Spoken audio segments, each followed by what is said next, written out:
So I'm guessing you clicked on this video because you are in need of a glow up. And when many of us talk about a glow up, we're typically talking about maybe aesthetic stuff and just sort of elevating ourselves. But I kind of want to go into how I've managed to physically elevate myself and physically sort of glow up simply through my mindset and simply through healing myself through habits, actions that I've taken, and how I've kind of done that in quite a short space of time. When I was 22, 23, I had really bad acne. I struggled with being, bigger than I should have been. I had terrible mental health. My depression was absolutely horrendous. Every single day I would, try and get up, and I would try and get through uni, and I would try and go to the gym and that kind of thing. And I always knew that at 4 o'clock, that's when it would start to get really bad. I can kind of suppress it throughout, the day up until about 3, 4, when it started to get dark during the winter. And that's when I knew that I just would be in the depths of despair. I remember thinking I have to get out of this. I have to somehow elevate myself or do something to get myself out of this situation. At the time I didn't realize how bad my habits were. I didn't realize how much I was self-sabotaging. I didn't realize how much the people around me impacted my mental health and impacted the way I saw myself. I thought self-care was literally limited to physical things like taking a bath, doing skincare. With all that being said, I'm just going to go into how I have glowed up mentally, spiritually, physically, emotionally, and started living a life that I'm satisfied with. But the first thing I want to talk about is about or regarding self-esteem. When you like yourself more, when you back yourself more, when you want to do things for yourself, everything else falls into place. Think about the things in your life that exacerbate this feeling of a low self-worth. For me personally, I, as a people pleaser at the time, I'm now a recovering people pleaser. At the time, I had, because of these traits, surrounded myself with people who made me feel worthless, who made me feel subpar, who I was anxious around, who I felt like I couldn't relax around, who I was treading on eggshells around, who I, in their presence overthought everything that I said. In the past year, if you've been subscribed to me for a while, you'll know that I talk a lot about sort of friendship breakups and overcoming this, because this happened to me last year. I really struggled to get through this period of time where I was losing friends and starting to walk away from certain friendships because they were no longer serving me. Not only literally the act of standing up for myself when it came to ending those friendships, but also the aftermath, which was feeling liberated from being around people that, again, like I said, made me feel like a lesser version of myself, and I had to shrink myself to be around. People don't talk about this enough. It is literally one of the most detrimental things you can do. And I feel so sorry for people pleasers. And I look back on myself and feel sorry for myself that I allowed, these people to remain in my life when they really didn't deserve it. Got to a point where I was I can't do this anymore. And then I just got rid.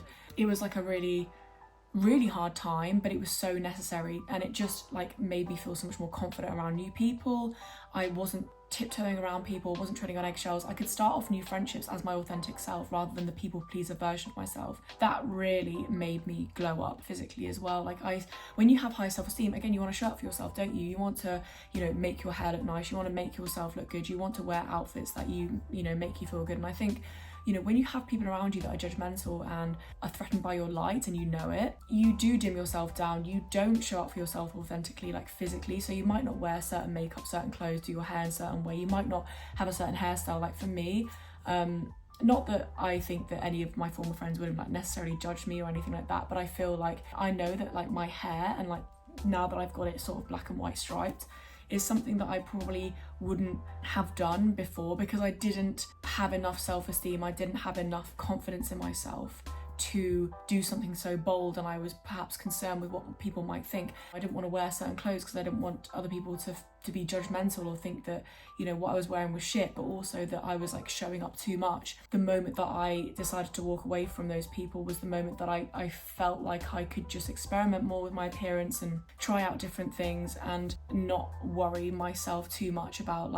the thoughts of others. That was definitely already a thought in the back of my head of being judged. I just don't have any of those woes anymore. I don't have any of those worries anymore. I don't have to survey myself or police myself first when it comes to like what I look at like aesthetically, and it is so liberating. And to be honest with you, I didn't really have this as much, but I've heard from other people, like former friends of theirs would judge them for their appearance, would take the piss out of their clothes, would get annoyed at them for wearing certain things, would get annoyed at them if they wore the same things as them, wouldn't let them borrow things, you know. And I think when you have shitty friends or friends that find you threatening and you want to kind of maintain the friendship, you kind of have to like dumb yourself down, I guess, aesthetically, because you don't want to, you know, draw attention to that. Less so my experience, but I just know from friends of mine who have experienced former friendships where there was a lot of jealousy and envy there when it came to aesthetics, and it really like held them back. They couldn't fully feel like they could show up for themselves. So basically getting rid of people around you that make you feel like you have to shrink yourself both aesthetically and I guess like conversationally, etc., is going to help you glow up. Getting rid of those people is going to unshackle you from the chains that are their restrictions onto you, on that projecting their own insecurities onto you. You're liberating yourself from that, and you can finally be your glowing, authentic, big, charismatic self. And one of those ways that can manifest is aesthetically, you know. And when you sit in your authenticity, you're more fulfilled, you are happier, you are more instigated or more motivated to show up for yourself in so many other ways. You know, when you don't have that kind of ball and chain, that dragging feeling, that feeling of like, oh, I'm gonna have to squash myself and change myself, which is exhausting, by the way, to be around certain people. It liberates you. I remember I like went on a year abroad, and there were like various people in the group that I made friends with, that over time I didn't feel comfortable around, that I didn't feel like really liked me or didn't like who I truly was. And I remember just constantly every day like exposing myself to being around these people that basically didn't like me, made me feel unwanted, made me feel small, made me feel so low in myself.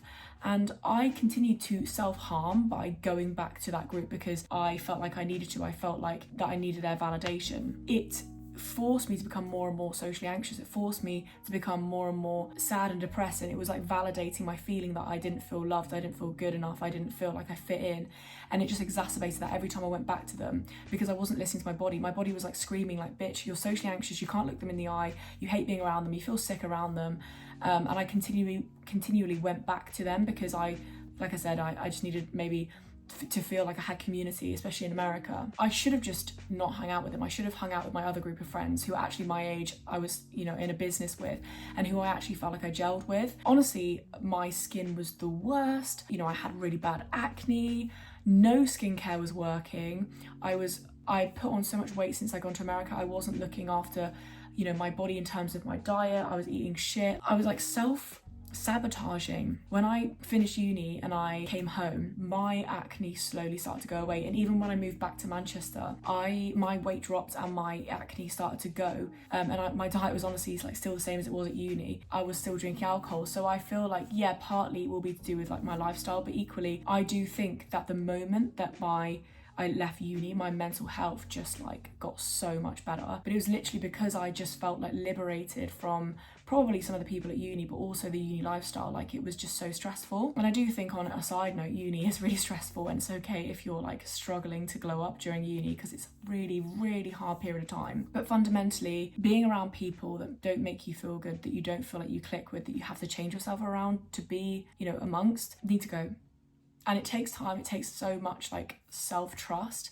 But if you get to that point where you trust yourself enough and you like yourself enough and your self-esteem is high enough, despite the outcome, which is like you'll have fewer friends, you might feel lonely, etc., and you still do it anyway, you're onto a winner. Like, your self-esteem is already higher than you think. Being honest with yourself, don't be in denial. Like, if they make you feel like shit, if you feel like you have to dim your light, they really have to go. There is no point in wasting any of your life, especially your 20s, being around people that suck. That's it. I think another thing that I kind of mentioned briefly earlier was this idea of the surveyor. And what I mean by that is most women are taught to not see their lives and their life experience through their own eyes, but rather through the male gaze, rather through some sort of like surveyor over your shoulder. And pretty much from the age of 12, I would say, like, I was looking at my life through the male gaze. And what I mean by that, and I know so many women will know what I'm talking about, I don't know if as many men will know what I'm talking about, but essentially looking at it from like a point of view of will a man find me attractive? do I need to take this action because, men will validate me, or I'll seek validation from other people. It's not just men, obviously, it's just like validation from other people. But when you see your life through the lens of like, will other people approve? Will other people be impressed by this? I can't do this, or I should do this because other people will back it or respect it or whatever it is. It's such an exhausting existence, and it literally lowers your vibration so much. Like, it's so exhausting to live through or live your life as if you've got a constant camera on you, as if you're like fucking Truman from the Truman Show. And that's literally how I was living, and certainly how I know so many women experience life, because, through the messaging, through society and stuff, that's what we're taught to do. We're taught to see ourselves as like an object. And I would dress so that like men would find me attractive. I wouldn't have my hair in a certain way because I was worried that people might judge me or men might judge me. And I don't want to wear too much makeup because a man might not like that, but I need to wear a bit because otherwise he might not find me attractive. If I've got acne spots and scars, and I have to wear certain clothes to constantly look attractive. And even the behavior, like I it's so weird now thinking about it because I just don't do it anymore. Like, I literally will go out in public not thinking about any of this stuff. But when I was like definitely in limerence, by the way, go and watch my video on limerence, I'm going to put it up at the top. I was constantly like thinking, what will men like, what will men approve of? And I'd be like making eye contact with like so many men in the street and be like, oh, they've looked at me, and seeking validation for the actions that I took for the benefit of men or the benefit of like other people's approval. I would suppress my own personality because, or like even my laugh, or like, doing certain behaviors. I'd suppress certain behaviors because I didn't want to look goofy, or I didn't want to look cringy or embarrassing, and men would be like, what the fuck? Or, like I said, I honestly, I would not have dyed my hair stripy back in the day because I'd be like, oh, fewer men are going to find me attractive. What the hell? Why did I even care about that? Like, it's so exhausting. It's such a waste of time. It's so normal, and it's like literally not your fault if you are in that space, and you can get out of it. And it basically is, of course, just the usual thing, which is practicing not doing it, is practicing over time, like not doing things for the male gaze. I'd go to a club and I'd think, it's really hard to explain, but I'd be like looking to see who was looking at me.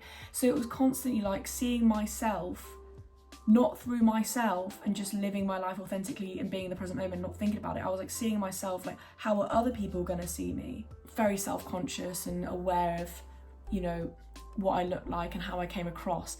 And it is an absolutely exhausting existence. And I can't be bothered. I got to a point where I was like, actually, by caring so much about the male gaze, I'm going to end up molding myself to a man and getting a man that I don't want, because I'm having to change myself in order to get them. If I just act authentically, if I just do what I would do anyway, still show up for myself, but just not show up thinking about what other people will approve of, or what other people might, be like, oh wow, admire or whatever, then I'm going to attract the right people. And again, I will always say this, authenticity is a bullshit filter. When you're not authentic, you unfortunately attract people that are not meant for you because you're pretending, you're masking, you're putting on an act. But when you're authentic, you repel the wrong people and attract the right people. So it's such a great sort of thing to work towards and become. I don't exist to get approval from other people. It is double the amount of effort. What is the point? What is the point? On the topic of something taking double the amount of work, is doing things you hate. That might be hanging out with a certain group of friends. That might be in a career or a job that you fucking hate. That might be not being creative and not pursuing things that make you feel happy. You have to like emotionally prepare, you have to rile yourself up to be around these people, you have to put on a front. That's absolutely exhausting. No wonder you feel like you're not showing up for yourself and you can't participate in things that actually bring you joy. When you stop doing that, you free up so much time and energy to focus on you invest in yourself and do things that make you happy. And I know many of us are like, yeah, but I don't want to like lose friends, I don't want to lose their approval, like I don't want to end up with no friends. Like, honestly, from experience, it is way better to be on your own and lonely for a period of time to then be able to find new friends than it is to hang out with people that are so exhausting and so draining. It is a waste of your time, I can promise you that. And it's the same with going to work. You have to pretend to be all right with your colleagues, you have to force yourself to speak to people that you don't want to speak to. You have to deal with people micromanaging you and reminding you that you're inadequate and you're not doing enough and you're not performing enough. It takes double the amount of effort to do that. Then on top of that, when you come home, you have to like obviously, let that out somewhere because it's so draining and you just don't like your job, and you complain to your partner and then or your family or your friend, and it's just even more of a negative cycle, and it just uses up even more of your energy complaining about it. What's the point? And I know people will be like, yeah, but I can't just get out of my job, I can't just leave. No, you can't. What you might be able to do is really take the energy and time to be like, right, I'm going to make the decision to look for new jobs. I'm going to start, being creative outside of my job. I'm going to look for other jobs that I would find really creative and interesting and start working towards those things. If I think about in previous jobs, I remember thinking like, oh my God, is this what my life's going to be like now? And it was honestly like, do I even want to be here if it's like that? Like, do I want to spend the next 40 years doing this? And that was a really scary thought for me. And I realised in that moment that like I was no longer interested or willing to invest my energy and my time into something that I didn't enjoy. So I started looking for other jobs. I did start to like find things that drained me less, because when you're having to emotionally, physically and mentally show up for something that your body is like resisting, you have to basically counteract that resistance. You have to go against literally what your whole body is telling you. That requires force and requires you to abandon yourself, and your body naturally is going to want to protect you from abandoning yourself. Your body is naturally going to put in measures so that you don't abandon yourself. So having to abandon yourself takes so much effort and is not sustainable over time. No wonder people have burnout. In my opinion, is you get burnt out doing things you hate. Like you get burnt out, well, not always doing things you hate, but you get burnt out when you push yourself to do things that don't feel aligned with your body. So if you can take the steps to remove yourself from situations, spaces that cause you to burn out, that cause you to make you feel resentment, that creates resistance in you, then that's probably one of the best things you can do to glow up, because you're again liberating yourself from something you hate. When you're in flow state, when you're doing something that you love or doing something that you don't hate, it's so much easier. That's going to have knock-on effects on not only your appearance, because you look happier, you seem more fulfilled, but it's also going to reduce your stress. And when you reduce your stress, your body is like less inflamed. It shows up somewhere. It shows up with health problems. It shows up with things like, for me, acne. Like honestly, before I was going to the doctor so much more because I had all these ailments. I haven't been to the doctor in like 6 months. I just haven't even thought about it. I haven't needed to. I've not had any ailments. Like for me, when I get stressed, I get eczema on my hands. And so I know when I get like a flare up of eczema, I know that it's because I've got anxiety in my life and I need to work on that, and I need to do something to reduce that anxiety. So it'll show up somewhere. It might show up in like outbursts, it might show up in like mentally in some way, or it might manifest in like negative behaviors. It will come up somewhere for all this resentment you feel towards yourself and all this like resistance that you're feeling by doing things that you don't like and being around people that don't make you feel good. Related to this, I guess, is letting your creativity dominate your life. I was depressed for such a long time because I feel like I didn't have a creative outlet. Like I feel like I didn't invest in my creativity. I wasn't doing YouTube, I wasn't doing videography, I wasn't getting creative with fashion because I kind of just gave up on myself, and that's when the depression hit. Like I think that people definitely do get depressed when they don't have that creative outlet, or at least they suppress it, because when you have that creative desire and you suppress it, it's contributing to a lack of fulfillment. Your body's wanted to be creative and there's nowhere to put it. I think about people that I know in my life who struggle with depression, and one person in particular, and I know that one of their creative passions was something that they weren't able to pursue when they were younger. They were encouraged against it. I feel like it's manifested into this depression that they experienced. They weren't allowed that space to do that, and it just caused so much inner turmoil, and it unfortunately for them led to depression. If you want to kind of glow up and if you want to elevate yourself, it's so important to give yourself that creative freedom and make it a big part of your life.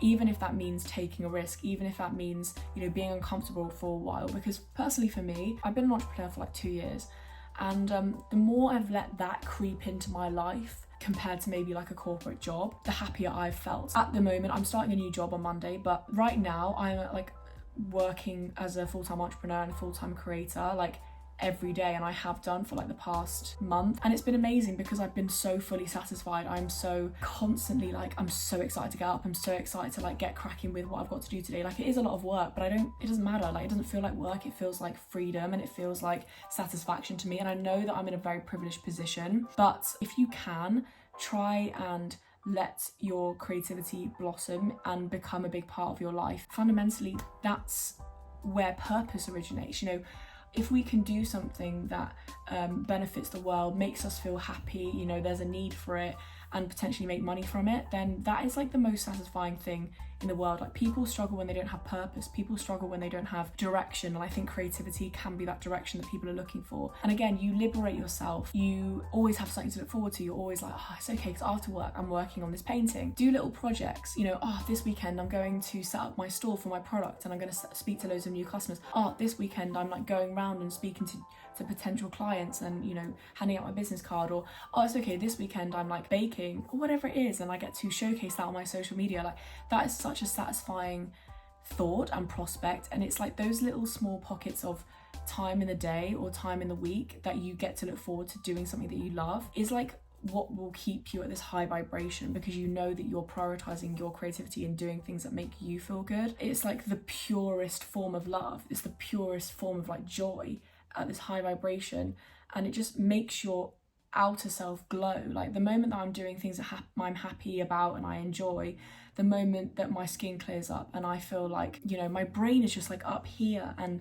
I'm just seeing things in such a positive way. Like, the way it just like elevates your life is wild. Creativity is like the secret to fulfillment, and when you're fulfilled, when you're joyful, when you're happy, everything else about your life exudes that. Being conscious about what you're putting into your body and the kind of, or even the things you put on your body, is so important. And I think certainly aesthetically, this is what helped me glow up. Like, I remember searching for like all these ointments, all these, you know, skincare products, like having like a 7-step skincare routine. And one of the things that helped me glow up was really just thinking about the ingredients that I was like putting into my body and also my skin. I stick to a very simple 2-step skincare routine. For me anyway, the skincare wasn't what helped my skin get better. It was like my diet, it was my you know, how much I exercised, how much I looked after my body, and my skin just needed sort of like upkeep. It didn't need to be like fixed by the skincare that I was using. So I literally just have moisturizer and cleanser, and that's all I use, and obviously sun cream. I didn't need all these like obscure ingredients in order to improve my skin. I feel like that just came when I started looking after my body more, my mental health elevated, and I started, you know, eating better. Since I've been home, fortunately my mum's an incredible cook. They're pretty much plant-based at this point, so now I am. I've been trying to work on my own skills in the kitchen as well, be creative with my cooking, and I feel like it's just made the biggest improvement ever. Just being conscious of thinking, actually, what ingredients is in this, you know, is it ultra processed, and being conscious of like ultra processed food and just like understanding more about the food industry and gut health and that kind of thing has really helped me glow up, certainly aesthetically, but also mentally. Like, again, I don't feel as inflamed because I'm like not eating things that inflame my body, such as UPF. I'm just looking after like what I really sort of consume. Like, I feel much more nimble and like able. Scarring is like mostly gone, apart from like the odd spot. Generally speaking, like my skin is much better condition. I've dropped kilograms since I came home, just naturally, and you know, going to the gym as well, like getting sweaty. Like, I also notice like when I go to the gym, my face is like glowing. Like, I don't see any scarring, I don't see sort of like wrinkles or anything. My skin is like better off for it, and I think that's just one of the best ways I've glowed up, is to like, again, coming from a place of self-love and self-esteem, you want to put good things into your body, you want to make the effort. And again, I know that's a very privileged position to be in, because you kind of have to have time and energy and money to like really focus on, you know, things like your gut and the quality of like the food that you put into your body. I have made my own shampoo. There's just so many chemicals in shampoo, and again, learning more about consumerism and that products aren't there to be good for you. They're there to taste nice, or they're there to smell good, or they're there to look nice and sell products, rather than because they actually care about the consumer, has like really opened my eyes. And I just want to, you know, make things from scratch. Like, I know exactly what's gone into my shampoo, I know exactly what's gone into my food most of the time, and obviously I do treat myself to like chicken and thyme crisps sometimes, and you know, like straws, but generally speaking I try and like not do that. And when you start doing that as well, you kind of don't really want to kind of like lose your streak, because you're like, oh, I'm looking after my body, like I don't want to go back to a place where I wasn't looking after it as much. But obviously the odd time, it's so important to have, you know, especially like when I'm on my period, I'm like, I just want to binge like every like crisp aisle in the supermarket. So I don't think you need to beat yourself up about that. But I guess just having like a heightened conscience and heightened awareness of what goes into your body. So definitely research gut health. It's changed me and the way I think about food. I would never be able to get on camera before and like not wear makeup. I could be constantly worried about scarring or, you know, obviously actual spots, but I feel like very good at myself without makeup now, just as much as I do with makeup, which is insane to think about. Honestly, if my 21, 2-year-old self could see me now, they'd be like, what the hell? A new person for real. Generally speaking, I don't drink. And from the age of like 18, I was like, if I think about it, like binge drinking and over drinking every weekend up until I was about 24. And 25. And I remember at the beginning of 25, I was like, something's gotta stop. Like I don't want to drink like this anymore. I don't think there's anything wrong with having like a drink as and when, just the binge drinking that's very like one extreme to another. And I think that was really bad for me, you know, through uni, like drinking like 1 or 2 bottles of wine twice a week and getting like so fucked that I couldn't see at times, or I was like stumbling and like, you know, honestly. And also like the sort of beer fear afterwards, like I just always felt anxious the next day. So it was this constant like feeling inflamed because of the alcohol, but also feeling inflamed because I was like stressed and anxious, and it just being this like horrible experience. Another thing as well was like reducing my caffeine intake. So I realized kind of halfway through 2022 that caffeine was making me feel more anxious. It was making me feel really like on edge, and when you're anxious you become inflamed, etc. So it's like a bad vicious cycle. So I went through a phase of not drinking any caffeine literally at all for like 6 months, and then I've started to introduce tea back into my diet, and then I'll have the occasional coffee. Not gonna lie, I had coffee this morning because I forgot to ask for decaf, and now I feel sick. So even just filming this video, like I just feel like really lightheaded. I think that's really helped, and it just has reduced my anxiety so much because I think I'm just susceptible to already feeling anxious, so it just like makes it worse. I feel like alcohol and caffeine can make you feel really like heavy and lethargic. Is that a word? Lethargic? Yeah. Fuck that, I don't have time for that. I just do not have the energy to feel like just shit for no reason, or at least feel shit when it's especially in my control. So that's definitely something that's massively helped me glow up, especially aesthetically and especially like anxiety wise. Anyway, that's it for today. I hope you've enjoyed this video. Tell me how you've glowed up. Tell me how you've improved your life, elevated yourself, both mentally, spiritually, you know, emotionally, financially even. I want to know everything. I'm really interested. But anyway, with that, I hope you have a fantastic remainder of your day, and I will see you in my next video. Bye.